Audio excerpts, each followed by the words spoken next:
Imagine standing within the ring of ancient stones, their towering silhouettes etched against the fading light of the evening sky.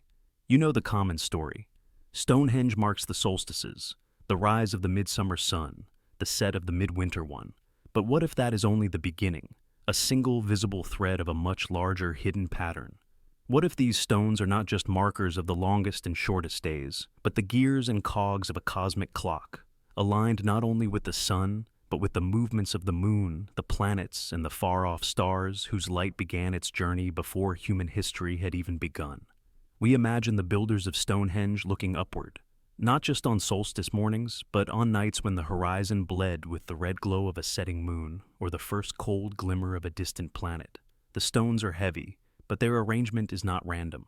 Some alignments seem to track lunar standstills, a rare event occurring only once every 18.6 years, when the moon reaches its furthest point, north or south in the sky. The builders would have needed decades of careful observation to notice such a subtle shift. That knowledge could not have come from one lifetime alone. It would have been inherited, preserved in memory, and passed down through generations as sacred truth.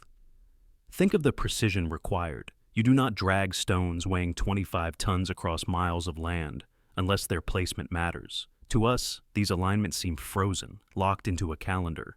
But what if they were instead part of a device that could point to moments in time, the way a clock's hands point to minutes and hours? Imagine that certain stones aligned with the rising of Sirius, the dog star, or with the heliacal rising of other bright stars whose cycles once dictated agricultural rituals, migrations, and even the coronations of kings. If Stonehenge could track such events, it would not merely be a seasonal marker, it would be a blueprint for cosmic timing. Here's the unsettling thought. If Stonehenge was tuned to multiple astronomical cycles, then it was not simply a seasonal marker. It could have been a kind of multi-axis dial, each stone an indicator for a different gear in the machinery of time: solstices, equinoxes, lunar standstills, planetary conjunctions, the slow drift of the stars caused by axial precession, even eclipses, whose patterns repeat in the Saros cycle every 18 years and 11 days. If you knew where to stand, which stone to sight past, and what day to watch for, you could predict the shadow of the moon crossing the sun centuries before it happened. Consider the possibility of alignments with the planets. Venus, for example, follows an 8-year cycle in its appearances as morning and evening star. Certain stone alignments may have tracked these intervals, encoding a rhythm that could be used to forecast when the planet would blaze brightly near the horizon. Ancient cultures around the world revered Venus, not just for its beauty, but for its role in marking the passage of time. In Mesoamerica, entire calendars revolved around it.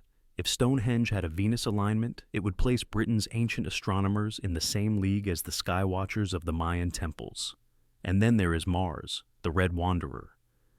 Its oppositions, when Earth passes directly between it and the Sun, occur roughly every 26 months, but its most spectacular appearances come in cycles spanning 15 years, when it glows larger and brighter than usual. Imagine a culture that tied certain rites, harvests, or even migrations to this fiery omen.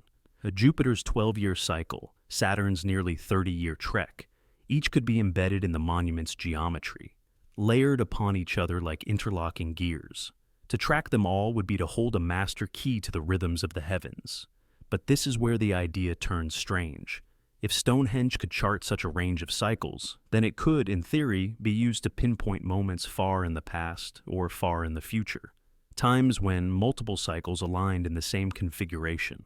This is not unlike how modern astronomers can rewind the sky to see exactly how it appeared thousands of years ago. But what if, in some way, the stones were more than markers? What if their very arrangement, their angles and separations, were designed to do more than measure? What if they could harness the coincidences of cosmic geometry to open some kind of passage, not in space, but in time? There is evidence, subtle but compelling, that some of the alignments point toward events that cannot be explained by solstice tracking alone. Certain sightlines extend to positions where the Milky Way's central bulge would rise on the horizon. Others correspond to points where bright stars would skim the ground, disappearing and reappearing in cycles lasting centuries. To a modern observer, these details might seem like coincidences. But to a culture that lived under an unpolluted night sky, where every point of light was familiar, Such events would be as obvious and as important as the changing of the seasons. And here is where the theory of time machine gains a different flavor, not in the science fiction sense of gears spinning and people vanishing into glowing light, but in the way the mind travels. The builders may have used the alignments to send messages forward in time, not in words, but in the arrangement itself. Anyone who could decode the patterns would know exactly when the builders lived, what sky they saw, and what they thought was worth recording. In this way, the stones bridge thousands of years, allowing a kind of conversation across centuries. Imagine you are standing there on a future night, thousands of years from now, watching as a rare alignment falls into place. Venus low on the horizon, the moon at standstill, a bright star flaring just above the tallest stone. If the pattern matches the one observed by the builders, you are, in a sense, standing in the same time they did. The sky is the same. The relationships between sun, moon, and stars are identical. It is as close as we can come to looking through their eyes. And if we take the leap into the more speculative, if certain configurations were believed to open windows in time, then perhaps the builders were not simply marking these moments. Perhaps they were waiting for them. Could the alignments extend beyond even the visible? Some researchers speculate about connections with solar storms, comet appearances, or gravitational events that subtly affect Earth's rotation. These would be harder to track, but not impossible for a culture with enough patience and records passed down through oral tradition. If the stones were part of a system tuned to these rare events, then perhaps their purpose was to synchronize human action with cosmic conditions, as if waiting for the perfect moment when the universe's hidden clock struck a particular hour. We know that megalithic sites across Europe show astronomical alignments, and many are far older than Stonehenge. Carnac in France, Newgrange in Ireland, Callanish in Scotland. It is tempting to see them as nodes in a network, each tuned to different cycles, all working together as a vast prehistoric calendar computer. In that light, Stonehenge is not an isolated monument, but the part of an ancient project to track, predict, and perhaps influence the flow of time. And if that project had a purpose beyond survival, if it was about opening pathways into other ages, then these stones may have been the access points. So, when we look at Stonehenge and say it marks the solstices, we are speaking a shallow truth. The deeper truth may be that it marks the moments when the universe itself clicks into a certain shape. And if you believe, as many ancient cultures did, that time is not a river but an ocean, where currents can loop back on themselves and moments can repeat, then the stones might not just tell you when such a current is passing. They might let you step into it, carried not by machinery of brass and steel, but by the eternal alignments of the sky itself. Imagine a night on the windswept plains of ancient Britain. The moon hangs low, silvering the grass, and the air hums with a stillness so deep it feels deliberate, as if the world is holding its breath. Somewhere beyond the circle of firelight, a figure robed in white moves silently between the stones, carrying a branch of mistletoe. This is a druid, a keeper of secrets, a weaver of stories, a guardian of lore older than any written word. And among the most guarded of those secrets are the tales of places where the rules of time bend and falter. In the myths of the Celtic world, time was never a straight road. It was a forest path twisting back on itself, a spiral etched into stone, a circle traced again and again in ritual dance. Heroes did not merely journey through the land. They slipped between centuries, vanished into other ages, and returned to find the world transformed. A man might wander into a hill and feast with shining figures for what felt like a night, only to emerge and discover that generations had passed. These were not just stories of magic, but warnings about the nature of time itself. Take, for example, the tales of the sea, pronounced she, the fairy folk of the hollow hills. They lived in great halls beneath the earth, lit by a sun that never set, where music played without pause and age never touched the skin. To enter their realm was to step outside the ticking of the mortal clock. Days there could be centuries here. A single cup of wine could carry you over the threshold between one era and the next. In some versions, the Sai were ancient gods diminished by the coming of new faiths, retreating into their hidden realms and taking their mastery of time with them. The Druids themselves, though shrouded in mystery, are remembered as masters of cycles, of the moon, of the sun, of the great turning of the stars. Roman writers describe them as philosophers, astronomers, and priests in equal measure. Their knowledge passed not by writing, but by memory and ritual. And woven into that memory were stories that hinted at more than metaphor. There were sacred sites, they said, where the veil between times grew thin, not just between this world and the other world, but between different points in our own timeline. One such tale tells of a warrior who pursued an enemy into a ring of standing stones on the night of Samhain, when the boundaries between worlds are at their weakest. As he stepped through the ring, the world around him shifted. The grass grew taller, the air warmer, and the sky was filled with strange constellations. He fought and killed his foe, but when he returned through the stones, his home was gone, replaced by strangers speaking a tongue he could barely understand. The land was the same, yet centuries had passed. And then there is the legend of Oisin, a hero of the Fianna. He fell in love with Neve, a woman of the other world, who carried him across the sea on a white horse to the land of Tir na Nog, the land of youth. There, time was kind and unhurried. Oisin believed he had spent 3 short years with Neve, but when he returned to Ireland, centuries had passed. His friends were dust, his people's halls in ruin. The moment his feet touched the mortal soil, age consumed him in an instant, and he crumbled into death. Such stories echo across Celtic lands. In Wales, there are tales of lakes that vanish overnight, revealing ancient cities beneath, only to disappear again for another 100 years. In Scotland, there are accounts of wandering into mists that deposit you in the age of your ancestors, or in an age yet to come. Always there is a warning. Time is a living thing, and to tamper with it is to risk its attention. For in these myths, time has a will of its own. The Druids spoke of the wheel of the year, not merely as a calendar of harvests and festivals, but as a great turning of existence itself. Each spoke on the wheel was a point in time, and to move between them was to move not forward or backward, but sideways. Samhain, Beltane, Imbolc, Lugnasad. These were not just seasonal markers, but gateways. On these nights, rituals could be performed that allowed the initiated to step from one spoke to another, bypassing the linear march of days. And here, the connection to places like Stonehenge becomes tantalizing. For if there were sites aligned to the cycles the Druids revered, then perhaps those alignments were not merely for agriculture or worship, but for navigating the great spiral of time itself. The idea of time travel in Celtic lore was not about machines, but about harmonizing oneself with the rhythms of the cosmos so completely that the barriers between then and now dissolved. There are even whispers in the old stories of objects that could carry one through time. The cauldron of Ceridwen, for example, was said to grant knowledge and inspiration, but some interpretations suggest it also allowed the drinker to experience visions not just of other worlds, but of other times, past and future alike. The Lee of Fail, the Stone of Destiny, would cry out beneath the rightful king, but perhaps it did more. Perhaps it attuned the ruler to the cycles of fate that govern the land, showing him the ripples of decisions yet to be made. Roman chroniclers mocked these tales as superstition. Christian monks who wrote them down centuries later reshaped them into moral lessons. But beneath the layers of dismissal and adaptation, the original pulse of the stories remains, the belief that time is not fixed, and that certain people, places, and moments hold the key to stepping outside it. In the quiet hours of night, when the fire burns low and the wind sighs through the grass, one can imagine the Druids standing beneath the stars, tracing the same constellations their ancestors had marked for millennia. They knew when the moon would darken, when the sun would stand still, when the shadows would stretch long across the stones.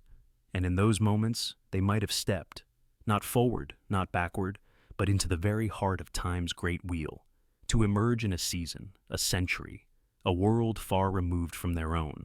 What if these were not just myths, but encoded instructions?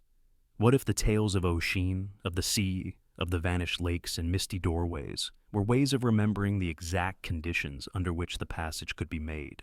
A certain moon, a certain feast day, a certain chant, details preserved in story form, because that was the safest way to carry them through generations without alerting those who might misuse them. The modern mind is quick to separate myth from history, but in the Celtic worldview, the two were threads of the same tapestry.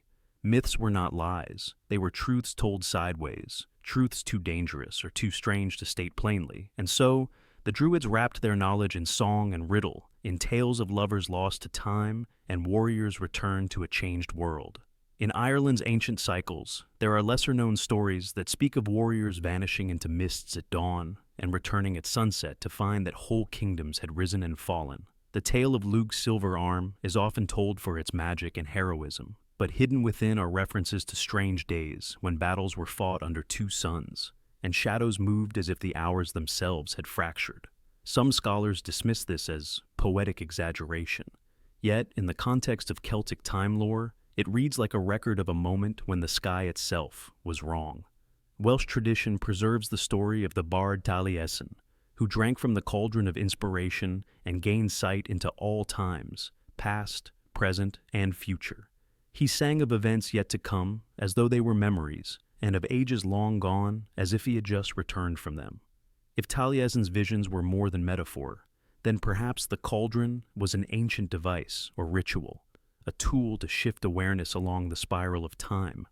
It is no coincidence that such vessels appear in multiple Celtic tales, always linked with transformation. Scotland's Highlands guard the legend of the disappearing islands, lands that can only be reached once every 7 years, when the tide and moonlight align. Those who set foot there find strange fruits, hear languages they do not know, and often fail to return. When they do, they speak of skies filled with unfamiliar constellations, and seas that glow with colors unseen in their own time. The Druids may have understood such places as natural time thresholds, woven into the landscape like hidden doorways. There is also the recurring motif of music as a key to time's door. Many Celtic tales tell of harpers whose songs could slow the heartbeat of listeners until they drifted into an otherworld dream, only to awaken decades later. In some, the music kept warriors young for the duration of their exile. In others, it carried lovers into futures where no one remembered their names. The notion of vibration, rhythm, and sound influencing time is an idea that modern physics might not fully dismiss. After all, the universe itself is a composition of frequencies. When we compare these stories to other cultures, the pattern becomes clearer. The Japanese tale of Urashima Taro, who visits the dragon palace beneath the sea and returns centuries later, mirrors Oshin's fate. The Norse sagas speak of time's distortion in the realms of elves and giants. Could it be that such myths arise not from coincidence, but from shared human encounters with places or phenomena where time behaves differently? And if so, could the Druids have been among the few to map and control them? The Druids were not only storytellers, they were scientists of their age. Their observations of the heavens, the turning of seasons, and the cycles of life gave them a framework for understanding the world, and perhaps for bending its rules. If they believed, as their myths suggest, that time was cyclical and malleable, then their rituals might have been designed not just to honor the gods, but to navigate the very fabric of reality. Imagine a great Samhain gathering, the year's end, when fires blazed on every hilltop and the boundaries between worlds thinned. The Druids moved through the crowd, marking chosen individuals with ash and whispering chants only the initiated can understand. At the appointed hour, they lead them into a grove aligned to a rare conjunction of moon and stars. The wind stills, the torches gutter, and the air hums with that same deliberate stillness. The moment when the wheel turns not forward, but sideways. Those who return speak little of what they saw, for language cannot hold it. And if such an event truly occurred, what would it mean for history? Could leaders have been sent forward to see the consequences of their choices, then return to guide their people differently? Could knowledge of future harvests, wars, or weather patterns have been brought back to shape the present? It would explain why some Celtic kings were celebrated as almost supernaturally wise, able to foresee both opportunity and disaster. The idea that myth encodes technology may seem outlandish, but we know that oral traditions often serve as vessels for practical knowledge. Navigation techniques, astronomical data, even survival strategies can be hidden within stories. Why not instructions for traversing time? In a world without machines, the mechanism might have been a combination of place, moment, and state of mind. Stonehenge at a lunar standstill, a druidic chant resonating through the stones, the mind tuned to the rhythm of the cosmos. This is why the old tales still matter. They are more than entertainment. They are fragments of a map we no longer know how to read. The Druids are gone, their groves cut down, their chants silenced, but the stories remain, scattered like broken pieces of a mirror. If we could fit them together again, we might see a reflection of something extraordinary, something that was never meant for every eye, but only for those willing to step beyond the safety of linear time. Perhaps somewhere, in a hidden valley or beneath a mound, mistaken for nothing more than a burial site, the last of the gateways still waits. Perhaps the right combination of star, season, and sound could wake it. And perhaps, on that night, the air will thicken, the world will hold its breath, and the wheel will turn, not forward, not backward, but into another age entirely. And if you find yourself there, remember the old warnings. Linger too long, and the age you return to may no longer be your own. Imagine standing within the ancient circle, your feet pressing into the chalky soil, unaware that beneath you lies a hidden pulse, not the sound of drums or footsteps, but a constant, inaudible thrum, an energy that has been there for thousands of years. Sensitive instruments today call it a geomagnetic anomaly. To the builders of Stonehenge, it might have been a sacred heartbeat of the earth itself. But what if this pulse was more than a quirk of geology? What if it was part of the mechanism, an invisible foundation, of something far stranger? Modern surveys have revealed that the Salisbury Plain is not magnetically uniform. Certain points show measurable deviations in the Earth's magnetic field. Tiny, but real. In some places, compass needles drift by a degree or two. In others, readings fluctuate unexpectedly as if unseen waves pass through. Most attribute this to variations in the underlying rock, pockets of iron-rich sediment, or subtle crustal shifts. But anomalies like these, when amplified by particular shapes, could, in theory, interact with the human nervous system. Ancient cultures, without magnets or compasses, might still have sensed such places. Animals often react to magnetic anomalies. Migratory birds veer off course, cattle avoid certain spots, and bees refuse to build hives near them. It's not impossible that the builders of Stonehenge noticed strange behavior in animals, unusual sensations in the body, or a different quality to the air in these zones. Perhaps they felt a tingling in the skin, an inexplicable pressure in the skull, or a distortion in the sense of direction. To them, these places were alive, marked, chosen. Now, imagine the towering stones acting as massive lenses, focusing and channeling the subtle currents of Earth's magnetic field. Certain stones, rich in quartz or other conductive minerals, could resonate with these forces. Quartz, after all, is piezoelectric. It generates electrical charge under pressure. Every shift in temperature, every vibration from wind or footsteps, could produce minute surges of energy. These, interacting with local anomalies, might create fields strong enough, not to throw a person across the circle, but to nudge the brain into altered perception. Here's where gravitational distortions enter the story. The Salisbury Plain sits within a complex web of ancient fault lines. Over immense timescales, even stable ground shifts and variations in density beneath the surface can subtly alter local gravitational pull. Modern science can measure these changes in microgauss, so small you'd never notice in daily life. But combine gravitational variance with a mind already entrained by magnetic fluctuation, and the result could be something strange, a sense that time itself has thickened or thinned, that the moment is stretching or collapsing. There are accounts from other megalithic sites, Karnak in France, the Rollright Stones in England, where visitors report feeling spaced out, losing track of time, or noticing that watches behave erratically. In most cases, such claims are dismissed as psychological suggestion.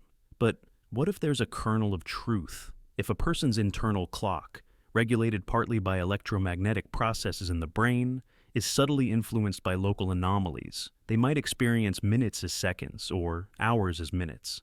A ritual in such a place could therefore create the sensation of having crossed into another time. Imagine a druidic rite conducted on such a spot. Participants, chanting in unison, create rhythmic vibrations that couple with the piezoelectric stones. Torches flicker in sync with the chants, and the air is thick with the smell of burning herbs. The magnetic field hums at the edge of perception. Slowly, those inside the circle feel their thoughts loosen from the ordinary flow of time. Memories from years ago drift in as vividly as the present moment. Visions of future events flicker unbidden in the mind's eye. Whether real or imagined, the experience is transformative. Modern physics acknowledges that gravity and time are deeply linked. Einstein's general relativity tells us that time runs slower in stronger gravitational fields. The distortions on Salisbury Plain are minuscule by astronomical standards. But what if ancient builders knew of ways to amplify their effect? What if the careful placement of stones, their height and mass, and the geometry of the circle were tuned to create tiny but meaningful shifts in gravitational potential right where the participants stood? There's another angle. The idea of resonance between Earth's natural Schumann frequencies, low-frequency electromagnetic waves that circle the planet, and human brainwaves. In places where magnetic anomalies are strong, these frequencies can be slightly altered. A site like Stonehenge might act as a resonant chamber, modulating these waves in ways that change perception, dream states, or even consciousness itself. To the ancient mind, such altered states would be indistinguishable from literal travel to another world or another time. Reports from dowsers, those who claim to sense unseen earth energies, often speak of currents flowing through megalithic sites. They describe power lines crisscrossing the landscape, sometimes aligning with astronomical features. While mainstream science does not support these claims, satellite and magnetic mapping have occasionally revealed geological features along the same lines. Could these energy paths be real, magnetic corridors that influence both compass and consciousness? If so, Stonehenge might have been deliberately placed at a crossroads of such forces. Gravitational anomalies, too, have their myths. In some folklore, there are hanging hills, or tilted lands, where carts roll uphill or rivers seem to defy flow. Many of these are optical illusions, but not all. In a few rare cases, the local gravitational vector is indeed slightly skewed due to underground density variations. Imagine combining such a spot with an intentional arrangement of massive stones to accentuate the effect. Not enough to make objects float, but enough to subtly influence balance, perception, and perhaps even the rate at which time is felt to pass. In the most speculative version of the time machine theory, these magnetic and gravitational quirks were not accidents, but prerequisites. The builders might have scouted for decades to find the perfect site. Not too strong to be dangerous, but strong enough to create the altered states necessary for their rites. Then, through geometry and stone placement, they fine-tuned the effect. Certain points within the circle might have been hot spots where the field interaction was strongest. Standing there at the right moment could have been part of the ritual to step beyond ordinary time. Skeptics would argue that all of this is coincidence, that magnetic anomalies, gravitational microvariations, and ancient stone rings have nothing to do with each other. Yet it's worth remembering that many ancient monuments, from the pyramids to the Nazca lines, also sit in geophysically unusual areas.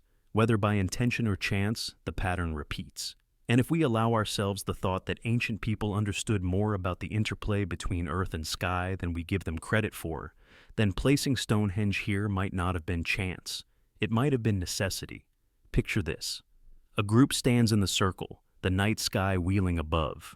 A faint aurora flickers low on the horizon. Not the northern lights as we know them, but a rare geomagnetic storm visible this far south. The ground seems to hum. The air tastes metallic. In that charged moment, their minds synchronize. Their perception detaches from the ordinary, and they feel themselves pulled toward a memory or a vision, not of this present age. Whether their bodies move or not, their awareness has crossed the threshold. In the centuries after Stonehenge was abandoned, folklore about the site lingered. Some stories whispered that the stones could sing on certain nights, a deep bass note that rolled through the ground and rattled the chest. This might sound fanciful, but low-frequency vibrations can indeed travel great distances through stone, especially when the mass and shape are precisely tuned. Modern engineers use such principles to design resonators. What if the ancients did too, not for music, but to influence the very structure of human consciousness? Travelers in medieval Britain sometimes described the circle as a place where compasses refused to behave, though the magnetic compass was rare and poorly understood in Europe at the time. Mariners who camped nearby before sailing out of the southern coast spoke of waking from vivid dreams of other centuries, dreams so real they could name people, battles, and places they had never known. The tendency to dismiss such accounts as superstition overlooks the possibility that subtle environmental cues, from magnetic shifts to infrasonic vibrations, could seed such visions in the mind.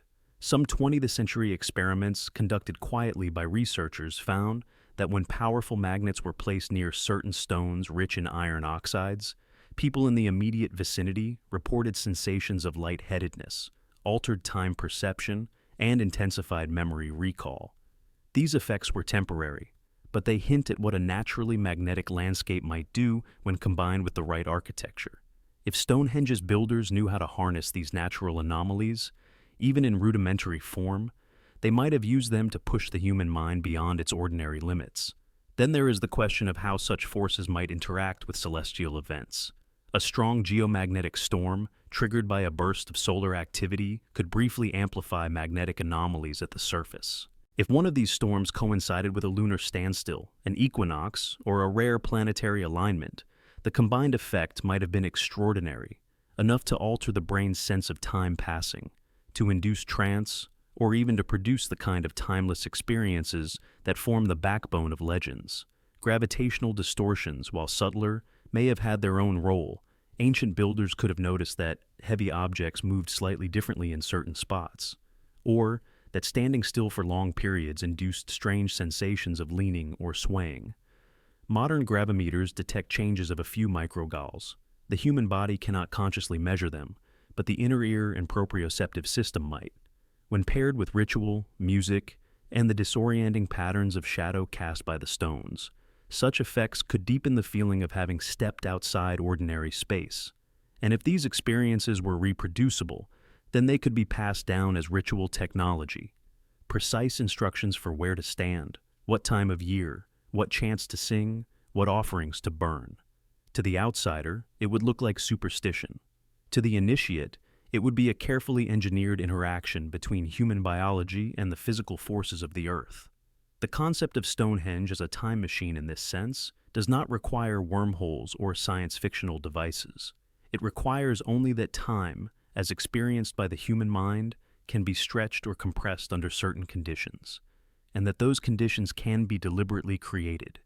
This is not time travel as Hollywood imagines it, but time travel as the ancients might have lived it, stepping into a moment so altered, so unbound from ordinary duration, that it opens into a vision of what has been or what will be. Perhaps that is why so many myths warn against staying too long in enchanted places. Not because you will vanish, but because you may return to find that the time you thought you spent was not the time the world experienced. A night in the circle might be a week beyond its edge, or a single heartbeat inside might, in the outside world, last 100 years. Stand within the circle today, and you can see it instantly, the gaps. Great spaces where stones should be, empty patches that break the rhythm of the monument's geometry. Some are marked only by stumps worn almost flush with the earth. Others have no trace at all, as if they were lifted out of time entirely. To the casual visitor, they are simply missing. To the archaeologist, they are clues. To those who wonder if Stonehenge was something far stranger, they are the fractures in a once perfect machine. Modern surveys reveal that Stonehenge was never a random scatter of monoliths. The outer sarsen ring was meant to be continuous. 30 uprights joined by 30 lintels, forming an unbroken circle. Inside it, a horseshoe of even larger trilithons rose in graceful symmetry. But somewhere along the way, stones fell, were broken, or were taken. Whether by weather, human hands, or deliberate dismantling, the ring became incomplete. And here lies the heart of the hypothesis. What if the completeness of that ring was essential, not for aesthetics, but for function? In a time machine theory, the missing stones are not just lost architecture. They are missing components of a mechanism. An unbroken ring would have enclosed space entirely, a perfect boundary between what is inside and what is outside. It could have shaped sound, entrapped heat, redirected magnetic fields, or refracted light in ways the incomplete structure cannot. Consider acoustics. Modern experiments using reconstructions and digital models suggest that a complete ring of sarsens would have created a powerful echo chamber. Certain frequencies could resonate for seconds, amplifying chants or the deep boom of drums until they vibrated in the bones. If rituals at Stonehenge were designed to alter consciousness, slowing the perception of time, inducing visions, then sound would have been one of the most potent tools. Remove even a few stones, and those harmonics fade. Now think of light.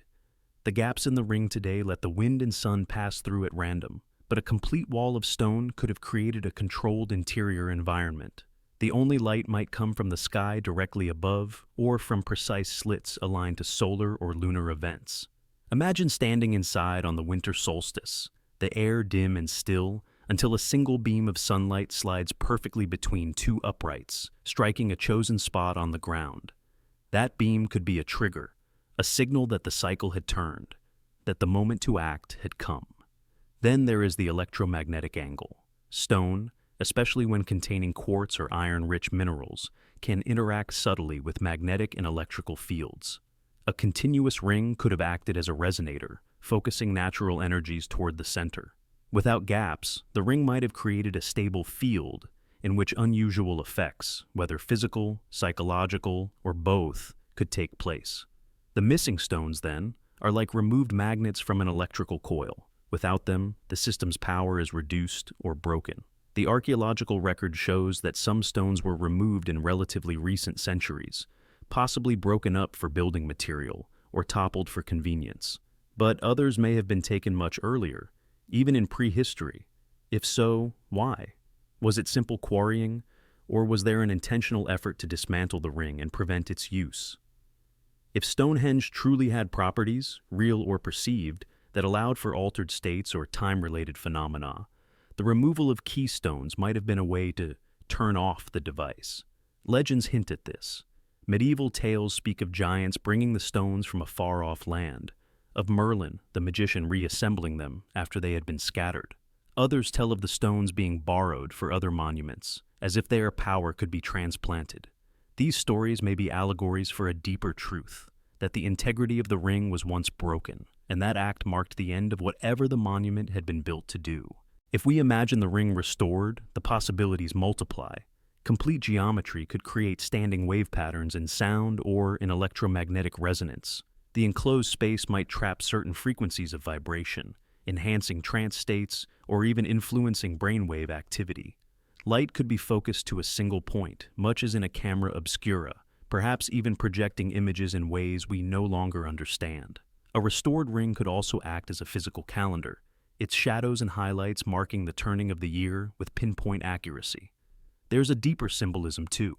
In many ancient cultures, the circle was the shape of eternity, of the cosmos itself.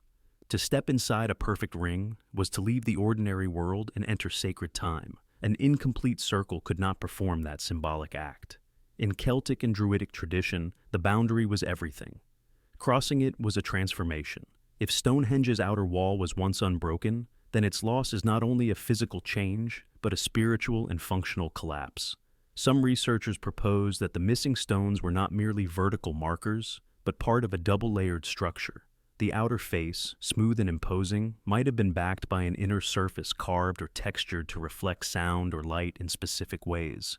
If this were true, restoring the ring would not just be about filling gaps. It would be about reconstructing a highly engineered interior environment. Without it, the subtle effects on perception, the manipulation of time awareness, would be diminished or lost entirely. Now picture a ceremony in the complete ring. The air inside is hushed, the walls blocking all sound from outside. Torches flicker against the stone, their light unable to escape. The chanting begins, low and rhythmic, building in volume until the very air seems to vibrate. The ground beneath feels alive, as if the stones themselves are pulsing in response. In that contained, charged space, time begins to blur, past and present bleeding together, the boundaries between now and then dissolving. And perhaps this is the key. In the time machine hypothesis, the completeness of the ring is not optional. Every stone is a note in a chord, every gap a break in the melody. The removal of even one could shift the frequency enough to silence the effect entirely. To restore the ring would be to retune the instrument, to reactivate the circle's ability to bind and bend the moment. Archaeologists using ground-penetrating radar have mapped the positions of stone holes beneath the turf, revealing that the circle's blueprint was indeed complete at one time. Each socket aligns with the next in near-perfect spacing, a feat of surveying remarkable for its age. The builders did not simply place stones where it was convenient. They measured, planned, and executed an architectural vision that would have required coordination on a scale rarely acknowledged for the Neolithic world. Comparisons to other megalithic sites strengthen this idea. The ring at Avebury, though larger and made of different stone, still maintains much of its circumference. The ring of Brodgar and Orkney, while weathered and incomplete today, once stood as an almost perfect circle of monoliths. These complete rings are often linked with ceremonial use, but their acoustic and visual properties hint at more complex purposes. If such sites were designed to contain or direct energy, whether symbolic or physical, then Stonehenge's broken form may be a shadow of its true potential. There is also the question of why the missing stones are not all absent in the same way. Some were toppled, others broken into pieces, others seemingly removed intact. Theories range from ancient recycling, using stones for other monuments or structures, to more ritualistic reasons. In some traditions, dismantling a sacred structure was a way to end its power, to close whatever portal or channel it was believed to control. Could the destruction of Stonehenge's completeness have been an act of deliberate deactivation? Ancient myths often emphasize the danger of a circle left open. In magical lore, an unbroken circle protects. A broken one allows forces to escape or intrude. If the monument had any role in manipulating time or perception, an incomplete ring might have unpredictable effects, moments slipping or repeating in irregular patterns. Perhaps the builder's descendants feared such instability and chose to disable the structure before it could harm them. The engineering implications are equally fascinating. A perfect ring of sarsen stones, each precisely positioned, would create a closed loop for sound waves and potentially for electromagnetic currents. The gaps today allow these to disperse. In a restored configuration, even a human voice could generate standing waves inside the circle, reinforcing itself until the air hummed audibly.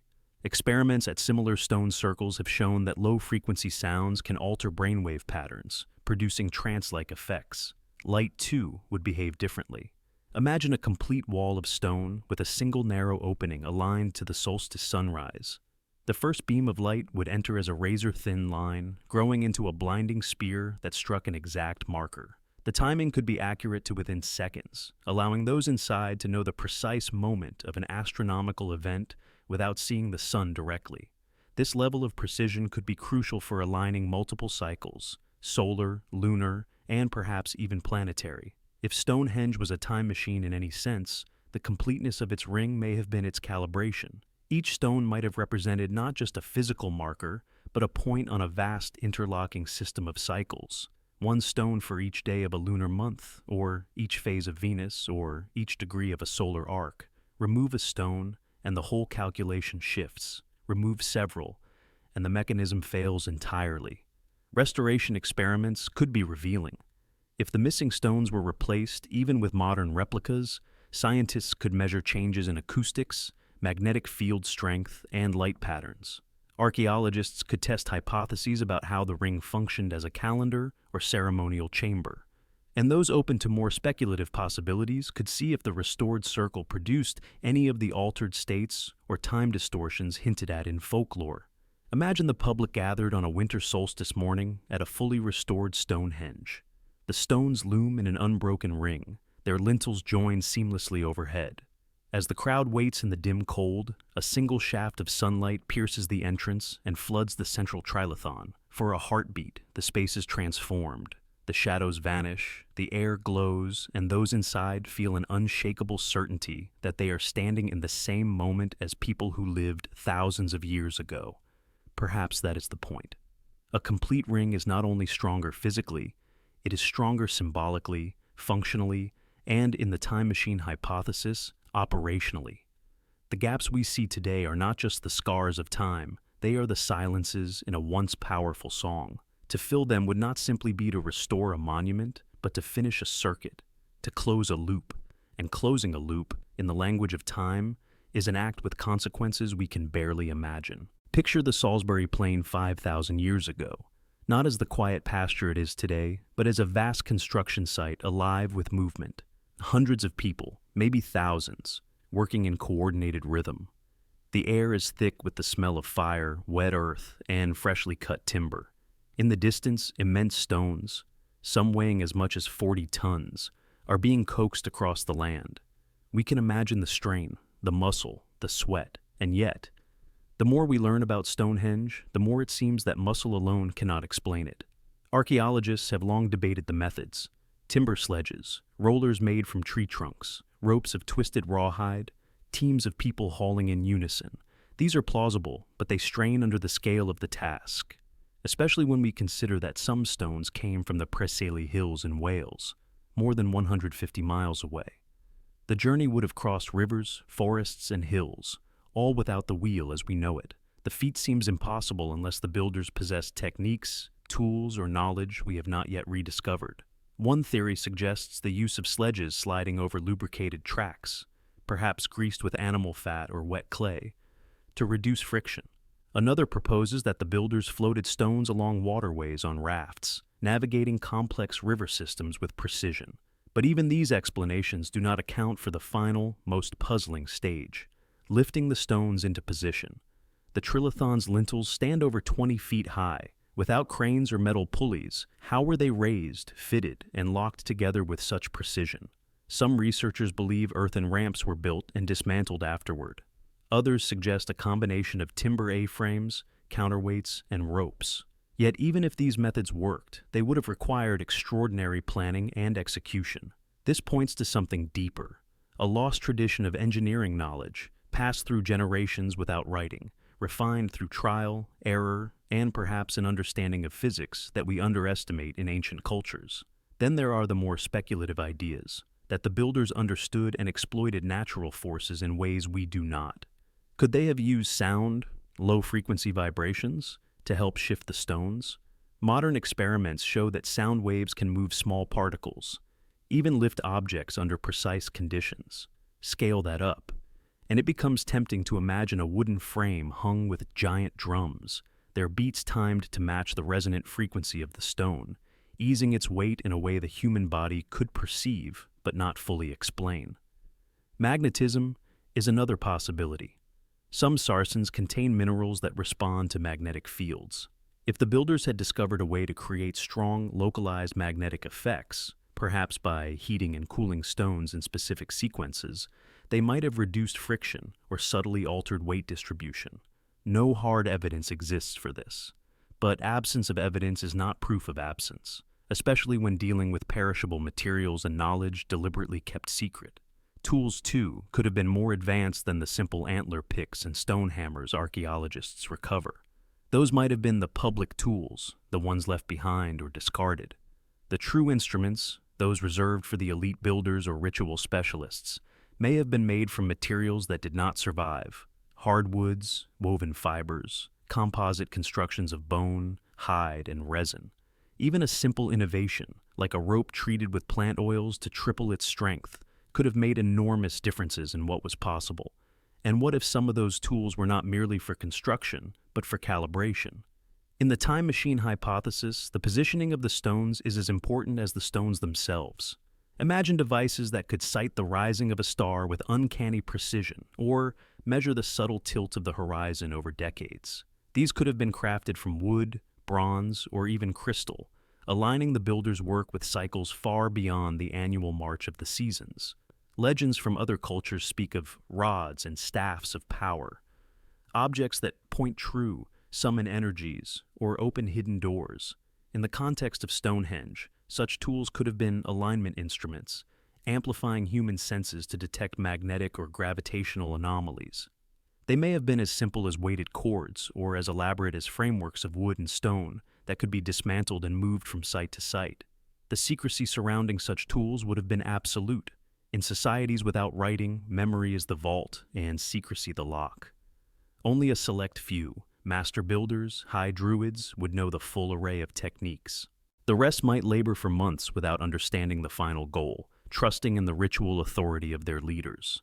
In this way, the technology could remain hidden for centuries, passed from hand to hand like a living relic, until one generation failed to preserve it, and the knowledge slipped away.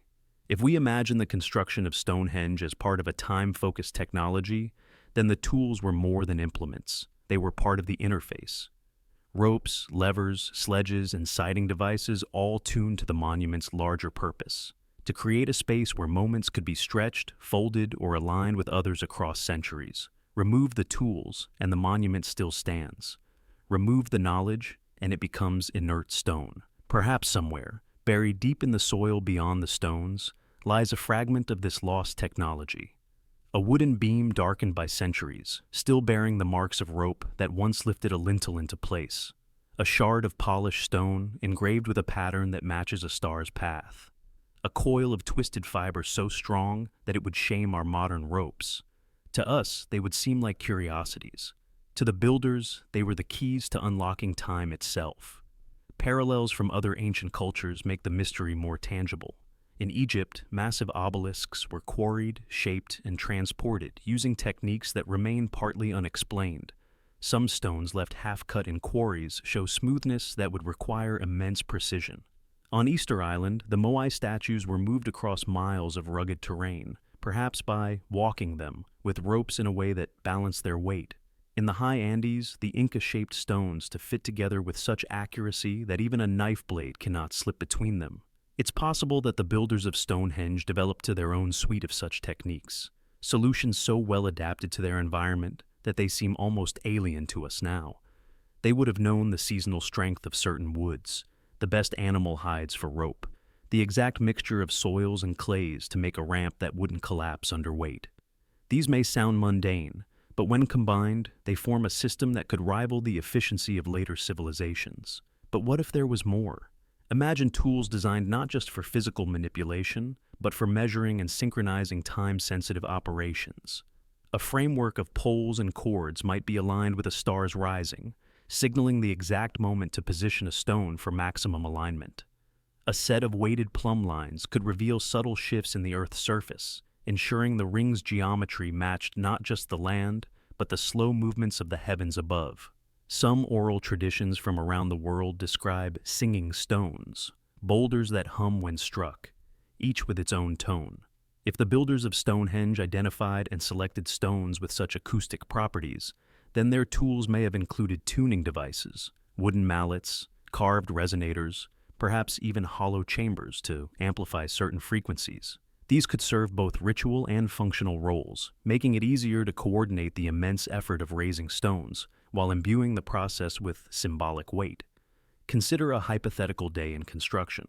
Before dawn, the master builders gather at a smaller circle of posts nearby, a kind of portable observatory. Using sighting rods carved with notches, they check the position of the moon against the horizon. A signal is given. Today is the day to raise a particular stone. Workers prepare ropes treated with oil to resist fraying, levers are placed under the stone's base, and a ramp of earth, packed to the ideal density, stretches toward its socket. As the chants rise, the stone inches forward, pulled by dozens of hands, guided by a knowledge that this moment will not come again for decades. In this vision, the tools are not just hammers and ropes. They are knowledge encoded in physical form. Every instrument is a translator between human intent and cosmic order, a level carved from a single branch of yew because its slow growth makes it perfectly straight. A lens-like disc of polished stone used to magnify the moment of sunrise and align it with a marker. A set of carved pegs and cords that, when stretched between stones, form a giant compass for plotting circles with uncanny accuracy. When the monument was complete, some of these tools might have been left in place, hidden beneath the soil or within the stone holes themselves. They could have been offerings to the spirits of the site, or safeguards to ensure that the monument remained aligned, even if future generations forgot how to read it. Over centuries, the organic materials would have decayed, leaving little trace for us to find. The disappearance of these tools may have been intentional. If the knowledge they embodied was considered dangerous, capable of opening the door between times, then dismantling the toolkit would be as critical as removing a keystone from an arch. Without the instruments to measure and maintain the alignments, the monument would eventually fall silent, its more extraordinary properties dormant. It is also possible that some tools survive, misidentified in museum collections as ceremonial objects or unrelated artifacts. A carved stone sphere from Scotland, for instance, with precise geometric patterns, could be a decorative item, or it could be a calibration device for tracking the precession of the equinoxes. A hollow bone tube, thought to be a musical instrument, could have been used to sight the horizon with minimal distortion, functioning as a kind of proto-telescope. In the time machine hypothesis, every one of these tools had a place in the process, not just to build the monument, but to tune it, maintain it, and perhaps even activate it on rare occasions when the sky and earth fell into the right alignment. The loss of this toolkit is more than a gap in our historical record. It is the missing manual for a machine we no longer know how to operate. Imagine for a moment that such a toolkit were found tomorrow, sealed in a peat bog or hidden in a burial mound. Wooden frames still intact, ropes coiled neatly, stone discs smooth from centuries of handling. We could recreate the alignments, restore the positions, and maybe, just maybe, witness whatever the builders had intended us to see or feel. Would we dare? Or would we, like some of their own descendants, fear what might happen if we succeeded? Perhaps the greatest lost tool of all is perspective, the way ancient people saw themselves as part of a living system that included earth, sky, and time itself. Without that mindset, even the rediscovery of every physical instrument might not bring the monument back to life. But if we could relearn that way of seeing, then maybe the stones would speak again, and the builders' long silent technology would awaken in our hands. Stand at Stonehenge and imagine drawing a line from its center, stretching across the landscape beyond the horizon. Now imagine drawing another and another until the land beneath you is crisscrossed with straight paths invisible to the eye but etched into ancient memory. These are the so-called ley lines, geometric alignments linking sacred sites, standing stones, ancient mounds, and natural features. To most modern minds, they are little more than a romantic idea. But what if they are real? And what if they are more than ancient pathways? What if they are part of the operating system of a planetary machine, with Stonehenge as one of its primary control nodes? The term ley line was first popularized in the early 20th century by Alfred Watkins, who noticed that many ancient landmarks seemed to fall in straight alignments when plotted on a map. He believed they marked old trade routes or trackways. Over time, the idea took on a more mystical tone, with some suggesting these lines are channels of subtle Earth energy, a global network connecting points of spiritual and geophysical significance. In this vision, Stonehenge is not an isolated monument. It is a node in a much larger network, an intersection of invisible rivers of power. Look at a map of Britain's ancient sites, and you see something curious. Stonehenge lies at the intersection of several major alignments. One runs northeast to Avebury, Silbury Hill, and the ancient site of Glastonbury Tor. Another extends southwest toward the Cerne Abbas giant and onto the coast. Still others point to more distant places, Skara Brae in the Orkneys, Karnak in France, even the Great Pyramid of Giza if you extend the line far enough on a globe. To the practical-minded, this is chance. To those who believe in the grid, it is intentional placement, the work of a culture that could see the landscape in ways we have forgotten. If we think of these lines as part of a planetary energy grid, then Stonehenge is a node, a junction where multiple currents converge. In electrical systems, such nodes are points of power, where energy can be tapped, redirected, or amplified. If the builders understood even a fraction of this, then Stonehenge might have been constructed to harness or modulate these currents, not just mark them. And if time is somehow tied to energy, as physics suggests, then these ley lines could be part of the circuitry needed for a device that bends or folds the flow of time. Some researchers speculate that ley lines correspond to anomalies in the Earth's magnetic field, or to geological features like fault lines, which can produce measurable electrical activity. Ancient people may not have had compasses, but they had senses tuned to their environment in ways we have dulled. They might have noticed that certain paths felt easier to walk, that water tasted different along them, that animals migrated along the same routes year after year. Over generations, these observations could be mapped, remembered, and turned into sacred geography. Now, picture the planetary scale. In some modern interpretations, ley lines are mapped like the meridians of the human body in Chinese medicine, channels through which life force flows. Overlay them on a globe, and they form geometric patterns, triangles, hexagons, great circles linking major ancient monuments. Some see in this a deliberate plan, as if the builders of Stonehenge, the pyramids, the Nazca lines, and other sites were all working from the same blueprint. Whether that blueprint came from shared human observation, ancient migration, or something stranger, the result is a network that seems to defy pure coincidence. For the time machine hypothesis, this is tantalizing. A monument positioned at the crossing of powerful lines could in theory be in phase with other nodes at certain times. Moments when energy peaks, like a tide rising along a coastline.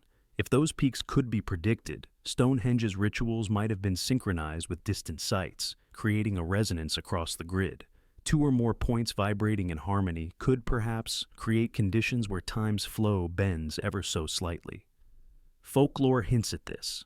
There are stories of people disappearing on certain paths, of travelers meeting strangers from another age, of lights moving along ridges and valleys in uncanny straight lines.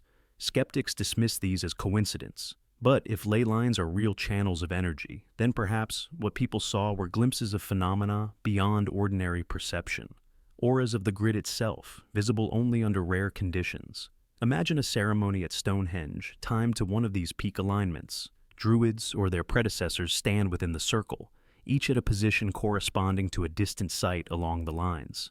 Drums begin, slow and deep. At the same moment, hundreds of miles away, another group does the same, the rhythm matched to the heartbeat of the earth. The ley lines, like wires, carry the resonance. In the center of the circle, the air feels thicker, the light sharper. The participants feel both here and elsewhere, as if space itself is stretching. In modern terms, you could think of this as a planetary scale interferometer, multiple sites working together to focus energy at a single point. In ancient terms, it might have been seen as calling down the sky or opening the gates of time. The ley lines would be the paths, the monuments the gateways, and the synchronized ritual the key that turns in the lock. Ancient cultures across the world held similar ideas under different names. The Aboriginal songlines of Australia are roots that trace the journeys of ancestral spirits, each path encoded in story, song, and landscape features. Walking these lines while singing the correct verses is said to keep the land and the walker in harmony with the dreaming, the timeless state that underlies all reality. In China, spirit roads were laid out for the passage of the dead, believed to align with cosmic principles so that the soul's journey would be smooth. In South America, the Inca built sequez, radiating lines that connected the Temple of the Sun in Cusco to hundreds of shrines and sacred places. These lines mapped both the political and spiritual order of the empire, but also served as calendars, marking times for planting, harvest, and ritual. The similarity to ley lines is striking: straight alignments, linking points of power, tied to cycles of time and the movement of the heavens. If we widen our lens to the whole planet, some researchers see an intricate web connecting the most famous ancient sites. Great circles can be drawn that link Stonehenge to the pyramids of Giza, Easter Island, Machu Picchu, and Angkor Wat. These connections are often dismissed as coincidence, yet the possibility remains that ancient builders recognized certain power paths and placed their monuments accordingly. The scale of such a grid would make Stonehenge not just a local monument, but a vital node in a system that spanned oceans. In the time machine framework, ley lines might serve as conduits for synchronizing events at multiple sites. Imagine 2 points on opposite sides of the planet performing identical rituals at the same instant, each precisely aligned to the sun, moon, or stars. The resonance between them could, in theory, create a standing wave in the grid, a stable pattern of energy that persists for a brief time. Step into that wave at the right place, and perhaps you step into a different moment entirely. Visualize this. It is the height of summer centuries ago. At Stonehenge, a group gathers, their positions chosen to correspond with distant sites, one for a temple in Egypt, another for a mountaintop shrine in South America. Fires are lit, drums beat in perfect intervals, and at the same time, thousands of miles away, other fires and drums answer. From above, the planet glows faintly along certain lines, the energy building where they cross. In the circle's center, the air begins to shimmer as if the very fabric of the world is loosening. Modern technology could test some of these ideas. Sensitive magnetometers, ground-penetrating radar, and satellite imaging can detect patterns invisible to the naked eye. Already, some surveys have found unusual magnetic anomalies along proposed ley lines, though interpretation remains controversial. If Stonehenge's alignment to these paths could be confirmed and matched with specific dates when multiple nodes align astronomically, it would give researchers the opportunity to recreate the conditions of the ancients. There's also the matter of sound. If energy travels along these lines, it might be possible to detect it through vibration rather than magnetism. Some experimenters have placed microphones and seismometers at ancient sites, looking for unexplained hums or pulses. In a time machine reading, these sounds could be the heartbeat of the grid, a signal that the lines are active. If such a hum was found to increase during certain celestial events, it would support the idea that the grid is tied to time cycles.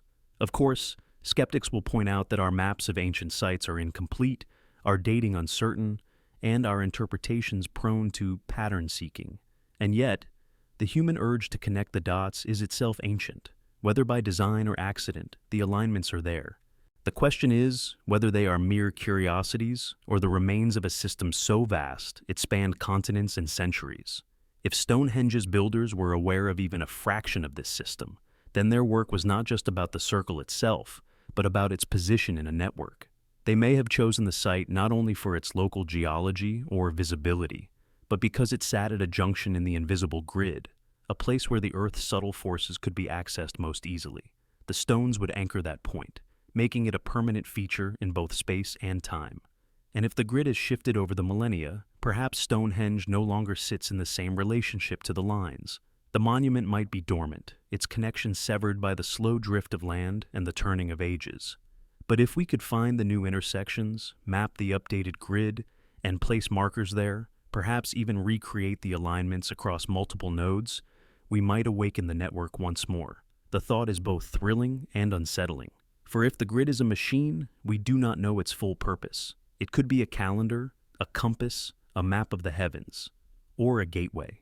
And gateways, once opened, may not be easily closed. Close your eyes and imagine the circle of stones under the light of a midsummer dawn. The horizon glows, the air holds its breath, and a slow rhythmic sound rises from the ground. A deep drumbeat, steady as a heart. Figures in robes stand at precise points within the circle, each facing the gap where the sun will soon appear. This is no casual gathering. It is a ritual crafted to carry its participants not just into communion with the season, but into another time entirely. Archaeologists have long known that Stonehenge was a site of ritual. Animal bones, human remains, and artifacts found nearby speak of feasting, sacrifice, and ceremonies. But the ancient accounts, passed down in fragments of Celtic myth and Druidic lore, tell of something stranger. Journeys where the body stayed behind, but the mind, the spirit, or perhaps the whole self stepped into another age. In some tales, the traveler returned moments later to find years had passed in the world they left. In others, they returned to find everything unchanged, except for themselves. One such story speaks of a gathering at the turning of the year. The people formed a circle within the stones, each holding an object from their own life, a tool, a token, a piece of food. As the chanting began, they fixed their gaze on the horizon. When the sun broke between two stones, they felt a sudden weightlessness, as though the ground had dropped away.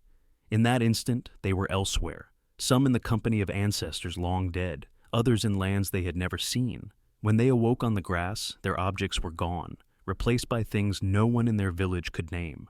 The Druids, if they indeed inherited these rites, may have seen them as walking the spiral of time. Spiral patterns carved into stones across the British Isles may not be mere decoration. They may be maps of these journeys, guides for the mind to follow as it slips free of the moment. Entering the spiral meant leaving the straight line of ordinary life, looping back to touch the past, or curve ahead into the yet-to-be. Imagine the preparation for such a rite. For days before, participants would fast or follow a strict diet, cleansing themselves not only physically, but mentally. They would sleep little, spending nights around small fires, telling the stories of those who had gone before. When the time came, they entered the circle barefoot, feeling the cold earth under their soles, sensing the weight of the stones like sentinels around them. Torches cast long, shifting shadows. The air was thick with the scent of burned herbs, sage, mugwort, perhaps others now lost to history. Then came the music, drums, rattles, and a low hum from conch-like horns.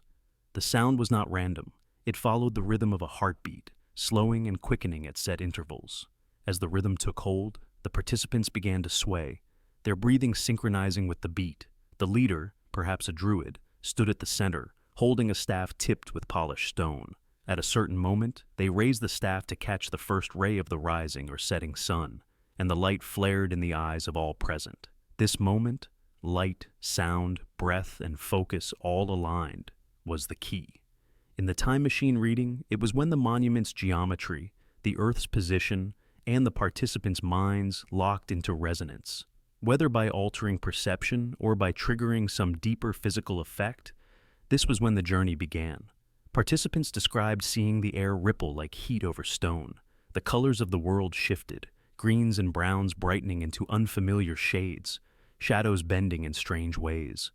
Some saw figures approaching across the plain, warriors in ancient armor, women in garments of another age, or luminous beings not of any human time. Others found themselves standing in a different season, the grass lush and tall, or the earth frozen and silent. Time, for these moments, was no longer a single stream. In some accounts, these journeys were not entirely safe. One tale warns of those who failed to return, their bodies found days later, lifeless, their faces peaceful as if asleep. Another speaks of travelers who came back changed, speaking languages no one understood, or with knowledge of events that had not yet happened. These stories, while wrapped in myth, mirror the cautionary tone of other cultures' accounts of altered time, the danger of losing your tether to the present. Modern researchers have tried to interpret these rituals through psychology and neuroscience. Prolonged chanting, drumming, and sensory focus can induce altered states of consciousness, sometimes accompanied by vivid visions. The brain, bathed in rhythmic stimuli, may lose its sense of linear time. But the physical context of Stonehenge, its alignments, its acoustics, and perhaps even its magnetic environment, might amplify these effects beyond what we can replicate in a lab. If the monument were part of a planetary energy grid, as some believe, then the ritual's purpose could have been to tune the participants to the frequency of the grid at a specific moment. This tuning might allow them to access moments stored within the grid itself, like playing back a recording, or even stepping into the recorded moment as if it were happening now. Visualize standing in the center during such a rite. The stones loom around you, each one a silent guardian. The chanting grows until it fills your whole body, vibrating in your bones. Your eyes lock on the narrow gap where the sun will appear. The moment it does, light spears through the opening and strikes you full in the face. The world dissolves. You are in another place, another time. Around you, the others have vanished. The sky holds constellations you half remember from childhood dreams. A river runs nearby, though in your time, the land there is dry. Then, as quickly as it came, the vision fades. You are back in the circle, the sun higher now, the air cooler. You feel both exhilarated and exhausted, as if you have traveled a great distance. And perhaps you have. Whether in mind, spirit, or body, you have stepped off the path of ordinary time and walked briefly in another realm. There are hints, buried in Old Irish and Welsh poetry, of rites that blurred the line between dream and waking, between past and future. In one fragment, a poet describes walking into a ring of stones under a sky where the sun and moon hung side by side. Around him, voices chanted names he did not know, and each name summoned a vision. Battles not yet fought, harvests long past, faces both familiar and strange. When he awoke outside the circle, his companions told him he had been still and silent for hours. In Breton folklore, there is the tale of the Ankou stones, where standing in the center during the first light of midsummer could let you see the roads of the dead, pale tracks stretching across the land. Follow them, and you might meet your ancestors, or your descendants. Some claimed these roads were open only when the year's energy turned, at solstices and equinoxes, moments when time itself was said to pause, just long enough for a determined traveler to step across. Such stories might sound like dreams, but they carry echoes of something structured. A consistent motif runs through them: preparation, alignment with cosmic cycles, the use of sound and light to focus attention, and a shared belief that these actions could move one beyond the present. In the time machine view, these are the exact conditions you might engineer if you wanted to open a temporal gateway without advanced technology, using only the body, the mind, and the natural environment. Picture a more elaborate rite, perhaps reserved for leaders or chosen initiates. For days, the participant is kept apart from the community, fed only herbs said to heighten perception. On the appointed night, they are led to the circle by torchlight, The crowd gathers outside, singing a slow, rising melody. The initiate walks a spiral path inward, winding around the stones until they reach the center. There, the leader places a carved stone into their hands, its surface worn smooth by generations. The initiate is told to hold it until the journey is complete. The leader then begins the chant, a pattern of tones that matches the rhythm of the initiate's breathing. At a signal, everyone present shifts their gaze to the horizon gap aligned with the chosen celestial body, sun, moon, or star.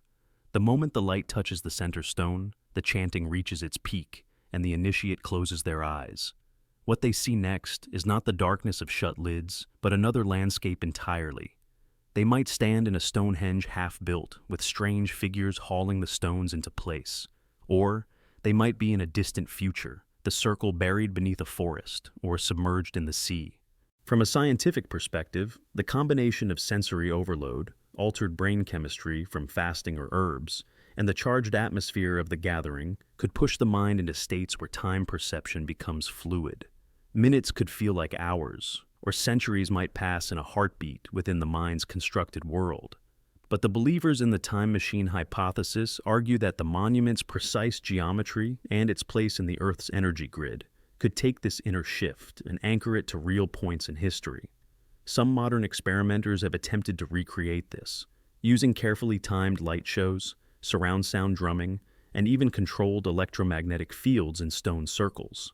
While no one has proven literal time travel, participants often report sensations eerily similar to the ancient accounts.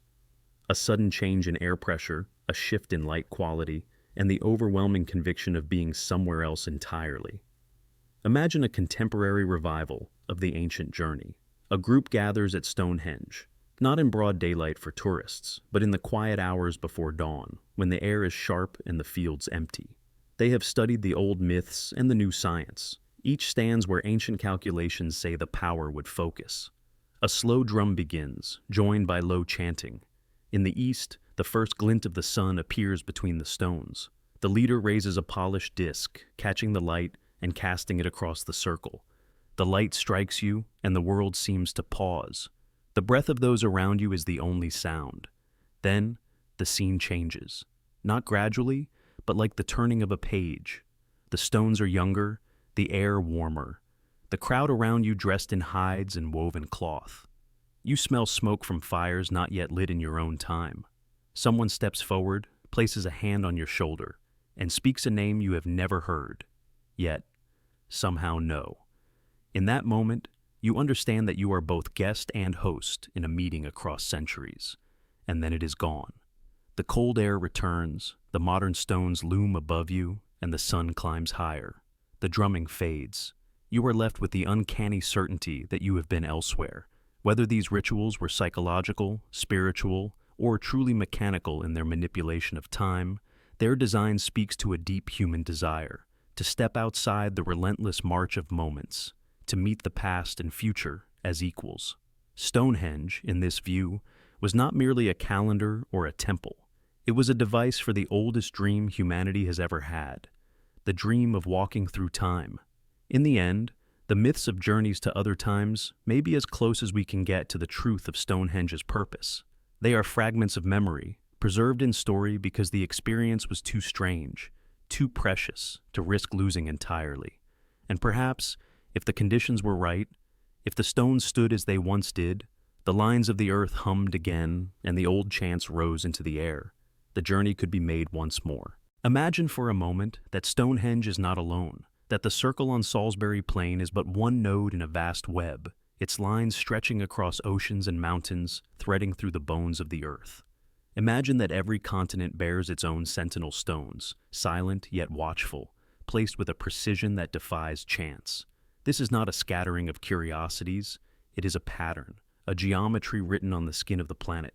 Archaeologists have cataloged hundreds of megalithic sites across Europe, Asia, Africa, and the Americas. Many are circular, many align with solstices, equinoxes, or lunar standstills. In Brittany, the Karnak stones march in long, parallel rows for kilometers, their alignments matching celestial events. In Malta, the temples of Hagar Tum and Menajdra face the rising sun on the solstice, their doorways framing the light as if it were a visitor expected since the dawn of time. In the Americas, Chaco Canyon's great houses were built to catch the sun and moon at specific points in their cycles, while the megalithic structures of Sacsayhuaman in Peru display precision-cut stones locked together like puzzle pieces. What if these similarities are not coincidence, not independent invention, but the fingerprints of a global design? In this view, each site is a station in a network. Call it a grid, call it a web, where energy, information, or even moments in time could be exchanged. The distances between them, the angles of their placement, could be the key to how the network functioned. In Polynesia, oral tradition speaks of navigation not just by stars, but by paths in the sea that could be felt beneath the canoe. These may be currents, or they may be something more subtle, lines of force that cross both ocean and land. The Aboriginal songlines of Australia trace mythic journeys that are also practical maps, guiding the singer from waterhole to waterhole, hill to hill.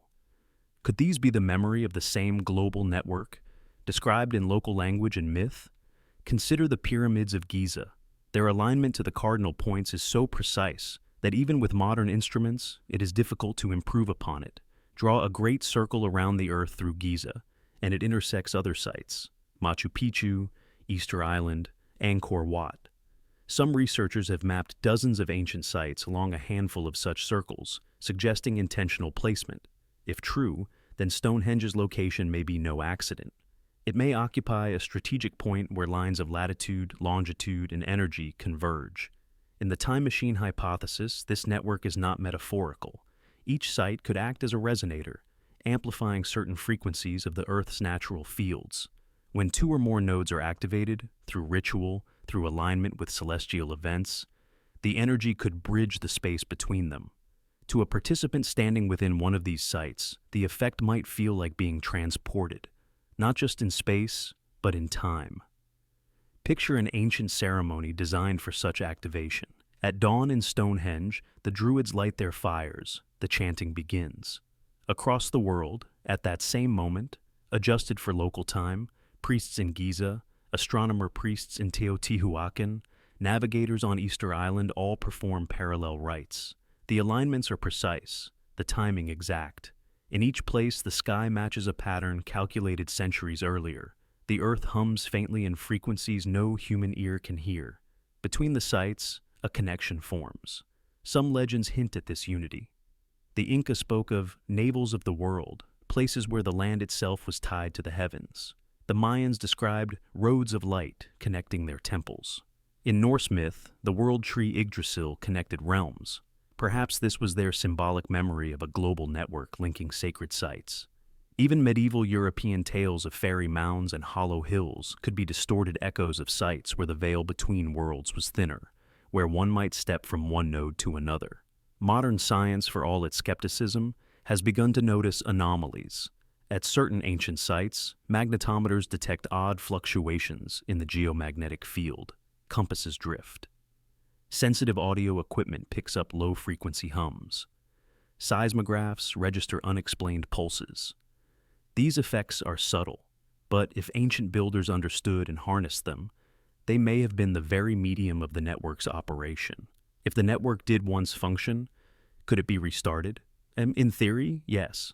One would need to restore missing stones, correct the alignments, and coordinate ceremonies at multiple sites simultaneously. Satellite communication could synchronize them to the millisecond. Modern instruments could monitor the fields, searching for resonance. The question is whether we would understand what we were awakening, or whether, like children pressing buttons on a forgotten machine, we might trigger functions we cannot control. Now imagine this from the perspective of the builders. They stand on a windswept plain, 1,000 leagues from any other known site, yet they know, through memory, through training, through something we no longer possess, that their circle will speak to others. They measure not in miles, but in degrees along the Earth's curve. They quarry stones not just for size, but for their crystalline structure, for how they vibrate when struck. Every choice is deliberate: where to place each stone, where to leave space, where to carve symbols. The construction of the network may have taken centuries, even millennia, with each generation adding, repairing, refining. Knowledge passed from hand to hand, from master to apprentice, crossing seas and deserts. Perhaps there was a council, a gathering of representatives from each node, meeting once in a lifetime to share their findings, to plan the next link. These meetings themselves could have been the stuff of legend, strangers from across the world arriving with gifts, songs, and tales of far-off lands. If the network was designed for time travel, its builders might have tested it cautiously at first. A single participant stepping into one circle at dawn might emerge in another, thousands of miles away, at dusk. Or they might emerge in the same circle, but in another century. Success would be measured not just by arrival, but by survival, and by whether the traveler returned with knowledge or objects from the other end. Consider Nabta Playa in the Nubian desert of Egypt, a stone circle older than Stonehenge itself. Its alignments mark both solstices and the rising of specific stars. Archaeologists believe it was built by nomadic herders who understood the sky intimately, knowledge they could have shared with other builders far to the north and west. If Nabta Playa and Stonehenge were connected in the same network, the African sun and the northern sun might have been woven together in a single temporal fabric. Travel east to Turkey, to the hill of Göbekli Tepe, where great T-shaped pillars rise from the earth, carved with animals and abstract symbols. This site predates Stonehenge by millennia, yet the arrangement of its circles and the care with which they frame certain parts of the sky speak of the same obsession with cosmic order. It is not impossible to imagine that the knowledge of Göbekli Tepe's builders, preserved in oral tradition, drifted westward over centuries, seeding the ideas that would later flower in Britain. Far to the north, on the Isle of Lewis in Scotland, stand the Callanish stones. Their cruciform layout points to the movements of the moon over an 18.6-year cycle. At certain times, the moon skims so low along the horizon that it seems to roll over the stones themselves. This phenomenon occurs rarely enough that its discovery would require generations of observation, generations that might have been in contact with others, watching the same skies from far-off lands. In the Pacific, the moai of Easter Island stand sentinel, gazing inland as if guarding something unseen. Though not stone circles, they are aligned with celestial events, and oral tradition suggests they were part of a broader sacred geography. If Easter Island was a node, its isolation would make it a perfect tuning fork in the network, receiving and amplifying signals across the Pacific. Now imagine a single moment in antiquity, the summer solstice. At dawn in Salisbury, the sun's light spills through Stonehenge's heel-stone into the heart of the circle. Thousands of miles away, in the desert at Nabta Playa, the same sun, though higher in the sky, strikes the center of its stone arrangement. On the same day, the moon dances low over Callanish, while at Giza, sunlight slides along the pyramid's edge. In the jungles of the Yucatan, the shadow of Kukulkan slithers down the steps of Chichen Itza. The builders may have synchronized these events not merely as a show of power or piety, but as a method of opening the network. Each alignment could be a key, each ritual a password, and the simultaneous performance the unlocking of a greater function. In the time machine hypothesis, this would create a resonance across the planet, a pulse of coordinated energy allowing movement between nodes, or between times. Some researchers have proposed that this network might have been mapped in ancient navigation charts, such as the controversial Piri Reis map, which shows accurate coastlines long before they were supposedly known. If sailors or travelers were able to navigate from one node to another, carrying news, myths, and techniques, the network could have spanned not only geography, but centuries of cultural exchange. In a modern context, recreating this synchronization would be a formidable task. It would require precise astronomical calculations, the cooperation of multiple countries, and the willingness to treat these ancient monuments not as relics, but as active instruments. Scientists could equip each site with sensors, magnetometers, seismographs, spectrometers, to detect changes during synchronized rituals. Drone footage could record any visible anomalies, while satellites monitored from above. Critics might scoff, but even the attempt could yield discoveries. Subtle interactions between human activity, local geology, and atmospheric conditions. And if, during one such global experiment, a participant at Stonehenge vanished from their sensors only to reappear moments later at another site, then the laughter would stop. The more one studies the alignments and similarities, the harder it becomes to dismiss the idea of a global network. Whether it was used for time travel, communication, or something else entirely, The evidence whispers of a level of coordination and shared intent that challenges our assumptions about the ancient world. Perhaps the network has never truly gone dormant. Perhaps every time we gather at these sites for a solstice or an equinox, we send a faint ripple along the old lines. And perhaps one day those ripples will find their way home, to a place or a time where the builders are still waiting. Picture Stonehenge not as a relic, but as an interface, a device that stands at the boundary between the known and the unimaginable. Its stones are not merely aligned to the sun and moon for ceremonial beauty. They are aligned with the fabric of reality itself. If time is not a straight river, but a vast ocean of currents and eddies, then perhaps these ancient monoliths are sails and rudders, catching and steering those currents. And if quantum physics is correct, then the smallest particles in the universe may already be doing what Stonehenge aspired to do, moving freely between moments. Quantum mechanics tells us that particles can exist in multiple states at once, a phenomenon known as superposition. In the laboratory, we see electrons and photons behaving as if they take all possible paths simultaneously, only choosing a specific outcome when observed. But what if this principle operates on a grand scale? What if entire moments in history exist in superposition, layered atop one another, waiting for the right kind of observation or the right kind of interaction to bring one into focus? Entanglement adds another layer to the mystery. Two particles, once connected, can remain linked across vast distances, with changes to one instantly reflected in the other. This has been demonstrated in experiments across kilometers, even with barriers between the particles. Physicists debate what this means for causality and information transfer. But if ancient engineers understood in some intuitive way that the universe is wired for instantaneous connection, they may have sought to create entanglement on a macroscopic scale, not with single particles, but with entire events. Stonehenge's geometry could, in theory, create conditions where the quantum state of the environment is influenced in unusual ways. Certain arrangements of mass and material, especially those involving crystalline structures in the stones, can subtly affect electromagnetic fields. If these fields interact with the quantum fields of space-time, they might create regions where the ordinary flow of time becomes unstable.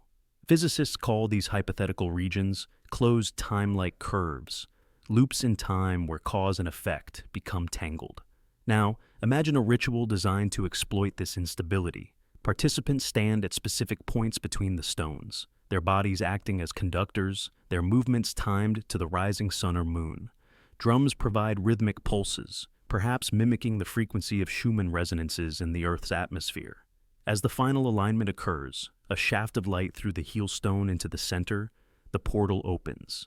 To the naked eye, it might be a shimmer in the air, a momentary distortion like heat on stone.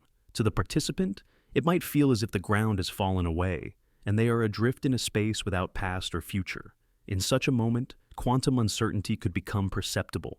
You might see multiple versions of the landscape, the plain as it was before the stones were raised, the same spot centuries later, or a version where the monument was never completed. The portal might not be a tunnel in the science fiction sense, but a lens, focusing your perception into another point in space-time. If you stepped forward, you might find yourself in that other moment, with no sensation of crossing, only the shock of new sky, new air, and a history that does not match your memory. Some modern researchers have experimented with magnetic fields, lasers, and precisely timed pulses to induce altered perception in volunteers. In certain conditions, participants report time distortion, seconds feeling like hours, or vice versa, and heightened spatial awareness. While these are far from proof of time travel, they hint at the possibility that our perception of time can be manipulated. Combine this with the Earth's natural electromagnetic patterns and the unique geometry of Stonehenge, and you have the ingredients for something far stranger than a simple monument. General relativity, Einstein's great theory, also enters the picture. It tells us that massive objects curve space-time, and that this curvature affects the passage of time. While Stonehenge's stones are not massive on a planetary scale, their arrangement could amplify subtle gravitational effects, especially if placed on a site already rich in geological anomalies. If the monument sits atop a fault line or a deposit of magnetite, the local space-time curvature might be just enough to allow for quantum effects to bleed into the macroscopic world. In the most ambitious version of the theory, Stonehenge is not just a passive structure, but a resonant device. Its builders may have understood that by combining astronomical alignment, geological properties, and human ritual, they could create a standing wave in space-time, a stable interference pattern where past and future overlap. Entering this pattern at the right moment could allow for a controlled jump between points in time. Skeptics will argue that this is fantasy, that quantum effects average out at large scales. But the skeptics may underestimate two things: the ingenuity of ancient peoples and the possibility that our current physics is incomplete. Every so often, an experiment, like the delayed choice quantum eraser, reminds us that the act of observation can influence events that have already happened. If that principle can be harnessed, then perhaps a structure like Stonehenge could act as the ultimate observer, choosing which reality to bring into being. Imagine a test in the modern day. Physicists set up quantum sensors within the stone circle, synchronized with atomic clocks around the world. As the sun rises on the solstice, they monitor for anomalies, sudden phase shifts in entangled particles, deviations in decay rates, tiny fluctuations in the speed of light. At the same moment, volunteers perform reconstructed rituals, chanting and moving in patterns derived from archaeological evidence. For a fraction of a second, the instruments detect something, an impossible correlation, a breach in the normal statistical noise. You step forward to the center. The air feels thick, as if you are moving underwater. The light wavers, not in color, but in certainty. Your eyes see it and don't. The scene both is and isn't. You hear voices, but they come from too far away in time to belong to anyone present. The ground beneath you hums, a deep, slow vibration. And then, without warning, you are somewhere else.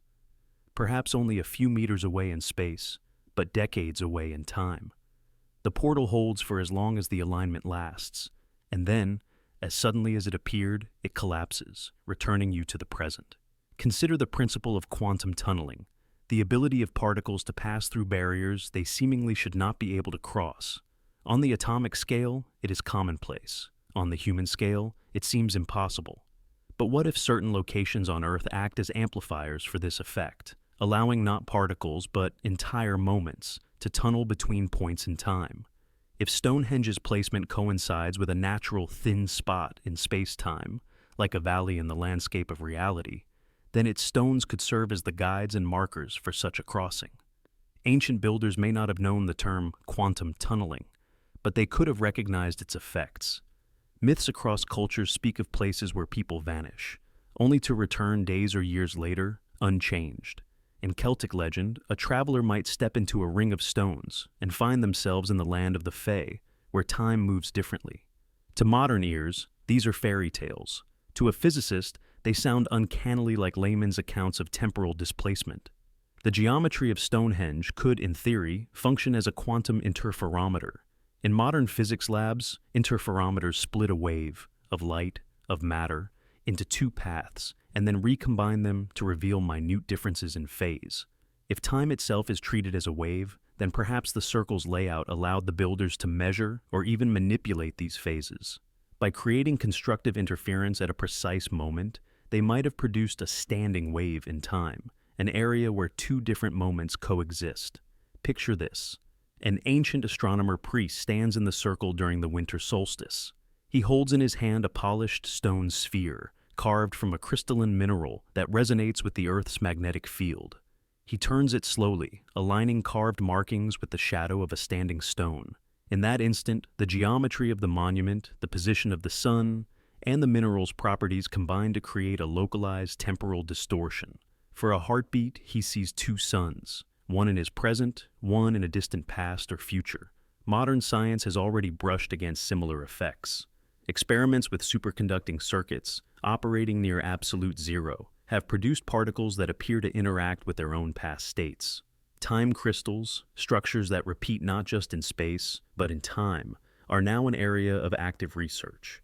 If such phenomena can be engineered in the lab, it is at least conceivable that ancient builders found a macroscopic way to induce similar conditions using the tools available to them: stone, light, and geometry. Some physicists theorize about wormholes, tunnels in space-time that connect distant points. While stable, traversable wormholes remain purely hypothetical, their existence would be consistent with general relativity. A key requirement is exotic matter with negative energy density, which could hold a wormhole open. What if the composition of certain stones, perhaps rich in quartz or other piezoelectric minerals, allowed them to interact with the vacuum energy in a way that mimicked this effect? The standing stones might then be more than markers. They could be stabilizers. In this vision, activating the portal would not be a matter of brute force, but of resonance. Every stone, every human participant, every note of music or beat of a drum would contribute to the frequency required to stabilize the passage. The process might take hours of careful preparation, culminating in a single, fleeting window when the universe's rules bend just enough to allow a crossing. Imagine a modern experiment to test this. Scientists position entangled particle detectors within Stonehenge and at a distant laboratory. The detectors are synchronized with femtosecond precision. As the solstice sun aligns, they monitor for violations of Bell's inequalities, signs that information is being shared outside normal space-time constraints. At the same time, high-resolution LiDAR scans map the air for distortions, while gravitational wave detectors listen for ripples. For a fraction of a second, the readings defy explanation. Ancient myths may hold encoded instructions for such experiments. A druidic chant describing the day when shadows meet could correspond to a specific astronomical alignment. A tale of the stone that sings might be a reference to the acoustic properties of a particular monolith. By combining these clues with modern physics, we might reconstruct enough of the original method to test the portal hypothesis seriously. The danger, of course, is that opening a temporal portal is not like opening a door. Time is not a static hallway. It is a living, shifting thing. Stepping into another era might change the one you came from, or strand you in a branch of history where nothing is familiar. The ancients may have known this, which is why such portals were used rarely, and only for purposes they deemed worth the risk. Standing in the center of Stonehenge today, surrounded by its silent stones, you can almost feel the weight of possibility, the hum of the earth, the endless sky, the precise geometry. It all suggests a purpose greater than we've imagined. If the quantum physics of temporal portals has any truth, then the monument before you is not simply a window into the past. It may be the past's window into us. Salisbury Plain has always been a landscape of secrets. Long before radar dishes rose from its fields, before the low hum of generators replaced the call of skylarks, it was already a place where the ancient and the unknown intertwined. At its heart, Stonehenge stood as a silent witness. Today, the plain is home to one of the largest military training areas in Europe, and its restricted zones stretch almost to the stone circle's doorstep. For some, this is a matter of coincidence, an accident of geography. For others, it is deliberate, a way to control who can approach and to conceal what truly happens here. Officially, the Ministry of Defense says that Stonehenge is off-limits to military testing. Unofficially, the stories tell a different tale. Soldiers speak in low voices about night exercises, where they were ordered to march past the stones without looking at them. A helicopter pilot once claimed that his navigation instruments spun wildly when he flew too close during a winter solstice. Radar operators have reported ghost echoes, blips that move against the wind, appearing and vanishing in the blink of an eye. In the 1960s, declassified documents revealed that the British Army had experimented with long-range acoustic devices and electromagnetic pulses on the plain. Officially, these were for crowd control and communications research. But some locals insist they saw equipment positioned in a perfect ring around Stonehenge, with cables running into the monument's center. What was tested that night, no one will say. But several farmers claim that the next morning, their watches were 5 minutes slow, and the hands of their clocks seemed heavier to move. Rumors persist of a classified project known as Operation Kronos, allegedly conducted in the late 1970s. According to a whistleblower who claimed to have worked as a civilian contractor, the operation's purpose was to detect temporal anomalies in the electromagnetic environment around Stonehenge. He described using cesium beam atomic clocks, set both inside and outside the monument, comparing their readings after periods of exposure. The official records, if they exist, remain sealed, but the contractor insisted that, on certain nights, the clocks disagreed, by fractions of a second, that could not be explained by mechanical error. The U.S. military's involvement is less clear, but Salisbury Plain has hosted joint exercises with NATO forces for decades. In the 1990s, a group of American engineers was spotted near the stones with portable magnetometers and ground-penetrating radar. Their stated aim was archaeological mapping, but the level of security around the site that week was unprecedented. Armed guards patrolled the perimeter, and even the usual tourist buses were turned away.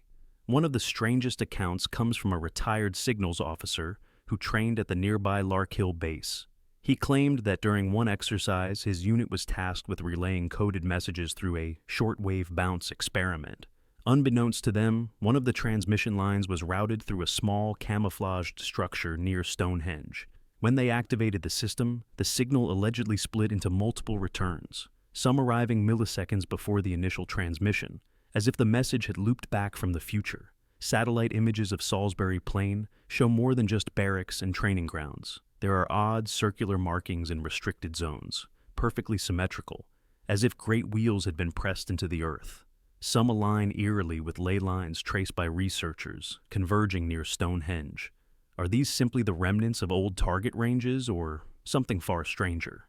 In the early 2000s, a Freedom of Information request uncovered a series of reports on geomagnetic stability studies conducted near the monument. The official explanation linked these to environmental monitoring. Yet buried in the appendices were references to spontaneous field inversions and localized temporal phase shifts. Such language is not standard in geology. It reads more like the vocabulary of experimental physics. Eyewitness accounts from locals add to the mystery. A farmer once reported seeing a column of pale blue light rise silently from the circle during a nocturnal thunderstorm, vanishing into the clouds.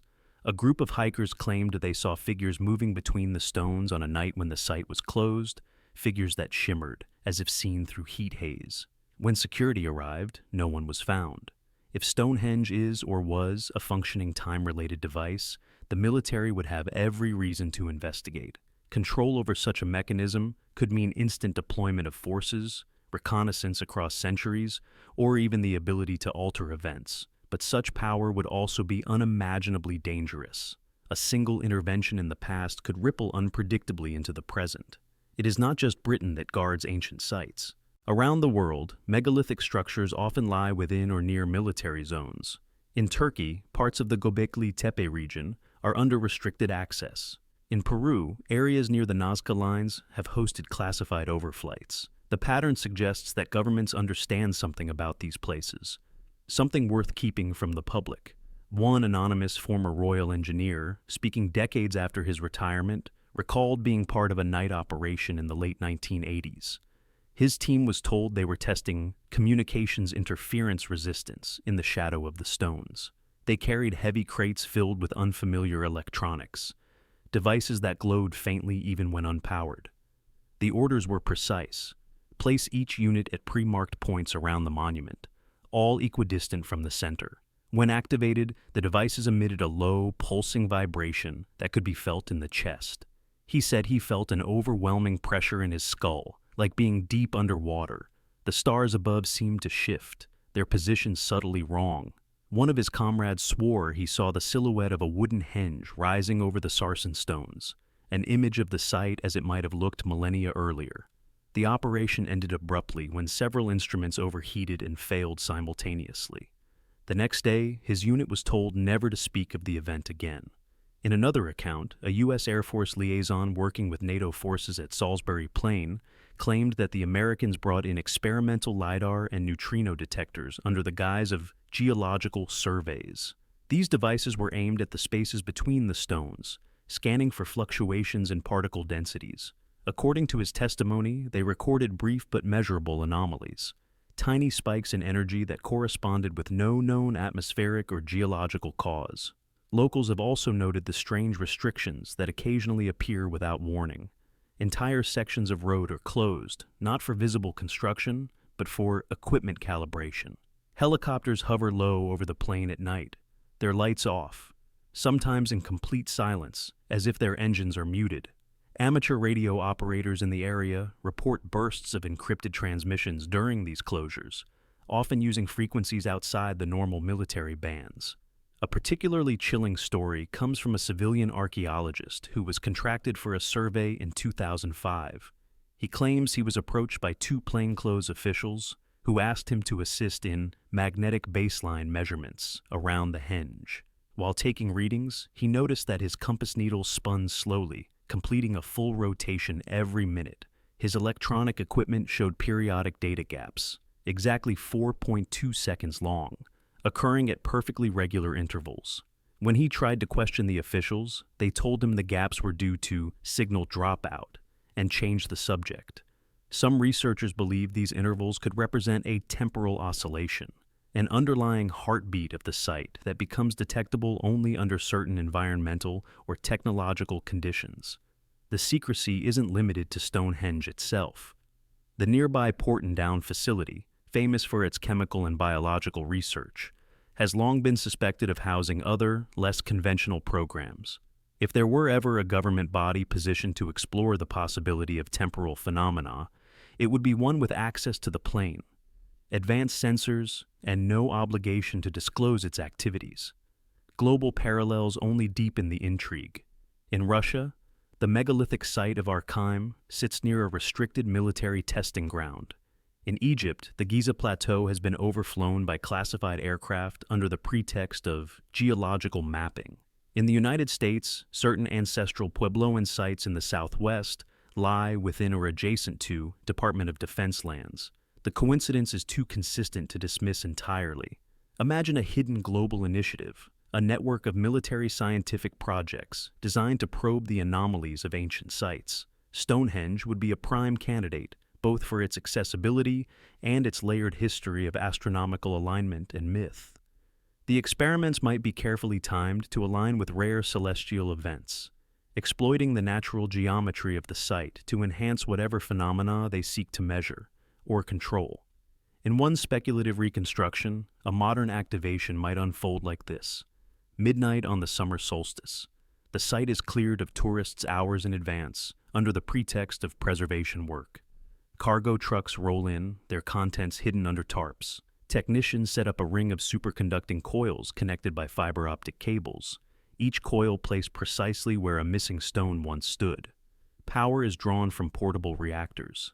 At a signal, the coils hum to life, generating an oscillating magnetic field tuned to the Earth's own resonances. Witnesses outside the restricted zone might see nothing more than a faint shimmer in the air above the stones. Inside, however, sensors could record a dramatic drop in background radiation, accompanied by a blue-green corona flickering between the uprights. For a fraction of a second, cameras might capture silhouettes of figures not present, perhaps ancient builders frozen in their work, perhaps soldiers from some future yet to arrive. If such experiments have been conducted, their results would almost certainly be classified at the highest level. The potential applications for intelligence gathering, for strategic advantage, for rewriting outcomes, are too vast to be made public. And yet, every so often, fragments of truth escape: an overheard conversation in a mess hall, a misfiled document, a memory that refuses to fade.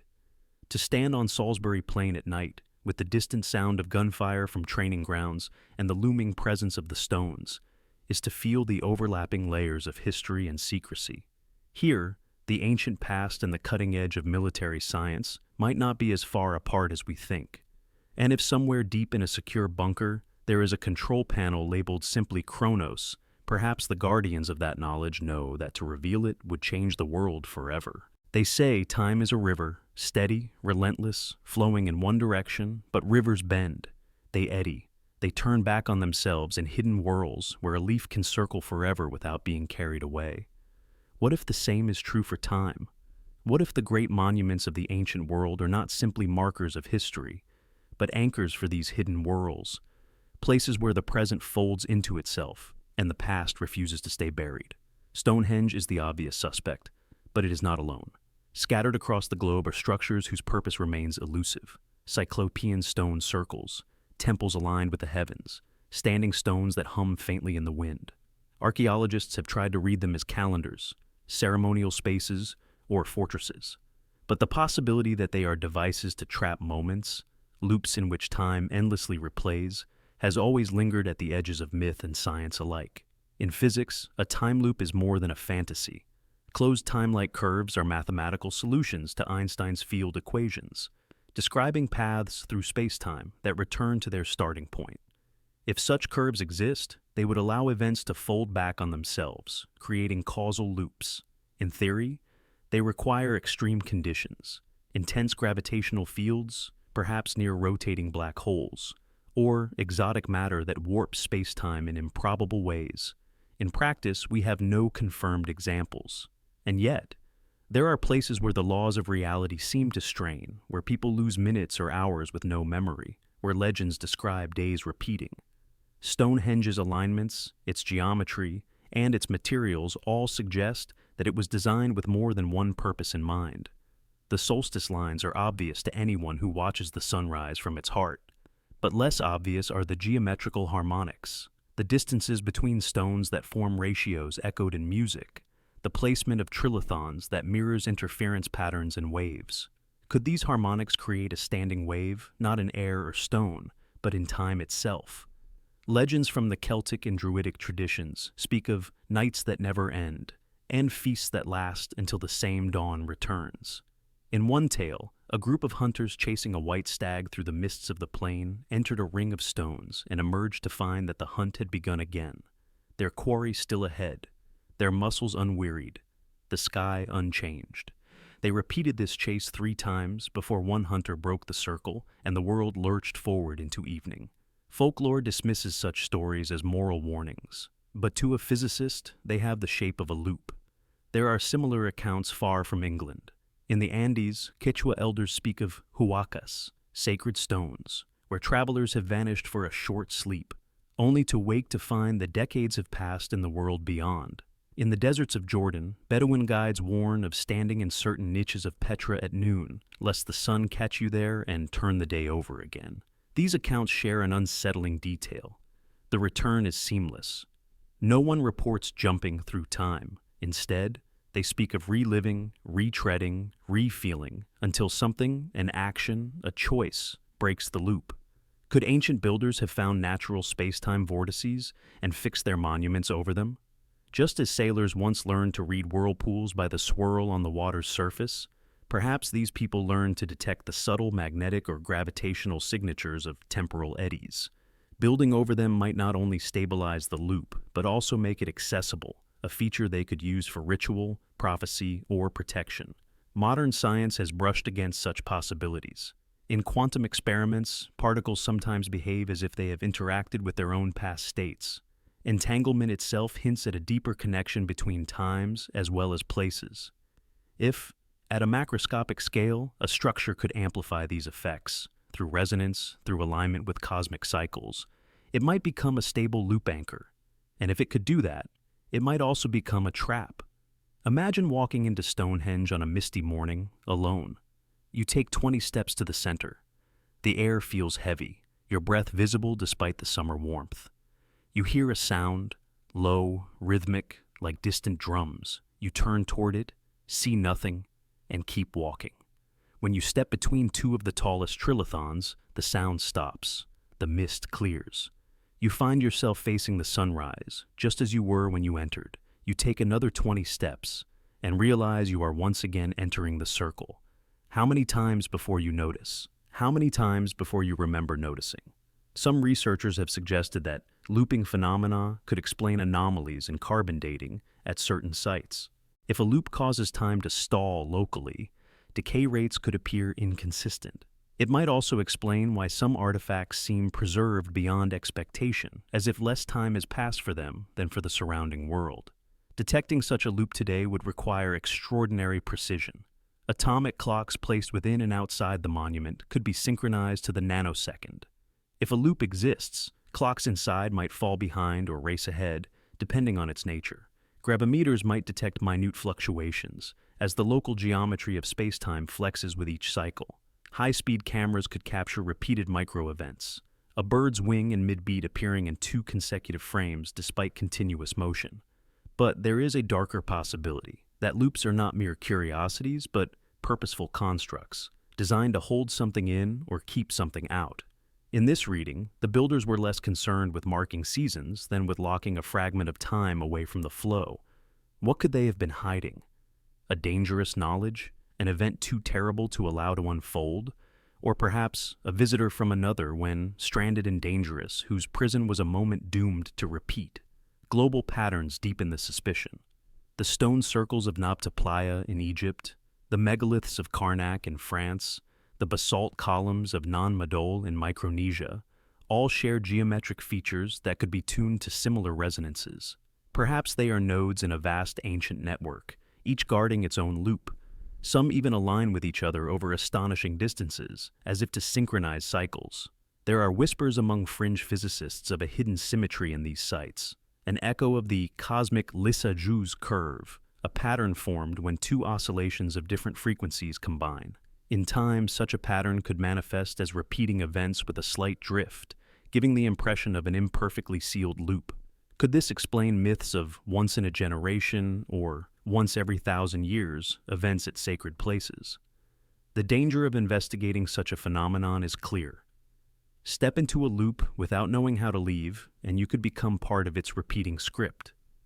Witnesses might see you at the start of every cycle, waving, shouting, only for you to vanish again before the moment ends. For those inside, the loop might feel eternal, with only fleeting memories of attempts to break free. And yet, the temptation to test it is irresistible. Imagine a modern activation. Scientists set up synchronized clocks and sensors inside Stonehenge, choosing the precise moment of solstice alignment. As the sun crowns the horizon, the instruments detect a spike in local curvature, a measurable bend in time itself. For a few seconds, all external communications go silent. When they return, the outside world insists that 10 minutes have passed. Inside, the team swears it was only seconds. They pack their equipment in silence, aware they have touched something vast and dangerous. It is possible that the loops, if they exist, are fragile. The gradual erosion of stones, the shifting of the Earth's tilt, the interference of modern constructions could weaken them. Or they might be waiting, dormant, until the right configuration of people, actions, and cosmic alignments calls them to life again. Perhaps one day, a tourist will wander into Stonehenge at dawn, take a photograph, and find, when they check their camera, that the same moment is captured in 50 identical images, each with tiny, unsettling differences. Or perhaps the loops are already running, unnoticed, holding us in patterns we mistake for history, for fate, for the steady flow of a river that, in truth, curls endlessly back on itself. Because if the builders of ancient monuments could weave time into knots, they may still be holding the ends. And the moment we tug too hard, we may find ourselves back where we began, with no way forward but through the same moment again.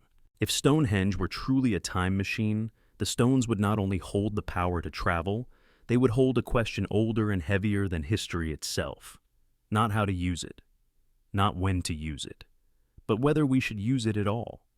It's the question that would divide empires, split families, and fracture the human heart.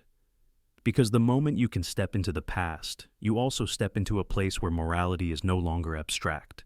It becomes a weapon in your hands, and weapons demand choices. Imagine the temptation. You could prevent wars, assassinations, genocides. You could snuff out the spark of a plague before it spreads, whisper a warning into the ear of a leader before they sign the wrong treaty, remove a tyrant before their rise. For every tragedy etched into history's record, you could carve a new ending. Standing in the center of Stonehenge as dawn spills between the trilithons, you could believe you have the right, perhaps even the duty, to act. But morality is not measured by intention. It is measured by consequence. And the truth is, you cannot see the edges of consequence.